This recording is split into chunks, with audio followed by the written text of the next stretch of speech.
કાલે પાટણમાં એ ઘટના બની કે પોલીસ પેલા હુમલો કરવા આવ્યા એટલે પોલીસ પીસીઆર બધા પેલા જવાનો ને બવાનો ગાડી પહેરી નાહી ગયા.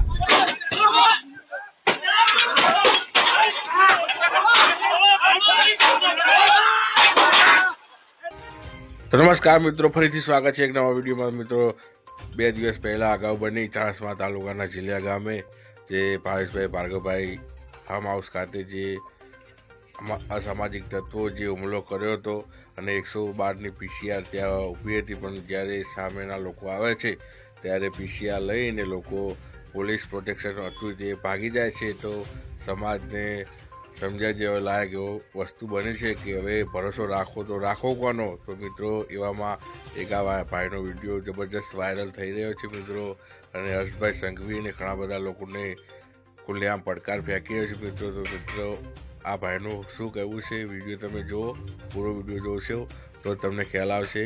વિડીયો ગમે તો ચેનલ લાઈક છે, સબસ્ક્રાઈબ કરી અને કમેન્ટ કરી દેવા વિનંતી. થેન્ક યુ મિત્રો. ગુજરાતના 8 પંચની ઠોઠ મુખ્યમંત્રી, ઠોઠ ગૃહમંત્રી, લાજ શરમ આવવી જોઈએ. અમને તો લાજ શરમ આવે છે. કાલે પાટણમાં એ ઘટના બની કે પોલીસ પેલા હુમલો કરવા આવ્યા એટલે પોલીસ પીસીઆર બધા પેલા જવાનો ને બવાનો ગાડી પહેરી નાહી ગયા. કેમ ભાઈ નાસી જાજો? કેમ તમારી કેમ પેલું કાયદામાં એવી જોગવાઈ કરેલી છે કે કોઈનો ઝઘડો થાય તો પોલીસ ભાગી જાય? કેમ તમારી તાકાત નથી બીજી પોલીસ બોલાવવાની? કદાચ એટલા બધા ગુંડાઓ હતા તો તમારી બીજી તાકાત નથી?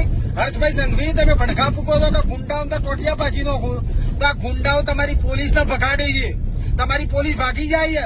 એનું કારણ શું? આ ઊંડી તપાસ કરવાની જરૂર છે. તમને ખબર ના પડે, તમે 8-5 છો તો કોઈ બીજા 12-5 મંત્રી કહો તે તો હવાલો કોઈ બીજાને આપી દો, તમે ના ચાલો. અને હું એ પોલીસ ને કહું છું, કેમ નાસી ગયા ભાઈ? એ જગ્યાએ દારૂની 4 ગાડીઓ હોત તો તરત પીછો કરો તમે.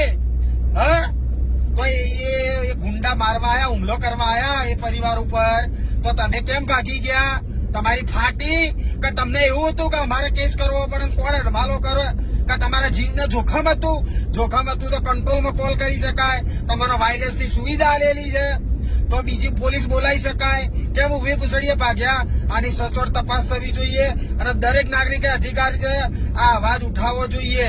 કારણ કે આજે આ જગ્યાએથી પોલીસ નાટી, કાલ તમને કોઈક મારતું છે પોલીસ બાજુમાંથી ભાગી જશે.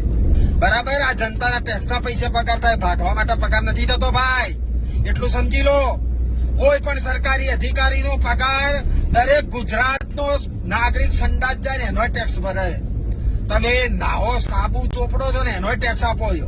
એટલે દરેકના ટેક્સના પરસેવાની કમાણીથી પગાર થાય. ના કે થાકડથી ના કરવા અને તમારી રોપ જમાવા, રોપ ગુંડા ઉપર જમાવો અને ગુંડાગીરી થતી હોય તો ઉભા રહો. તમે તો સિંઘમ છો, કેમ નાખો છો? કેમ ભાગો છો ભાઈ?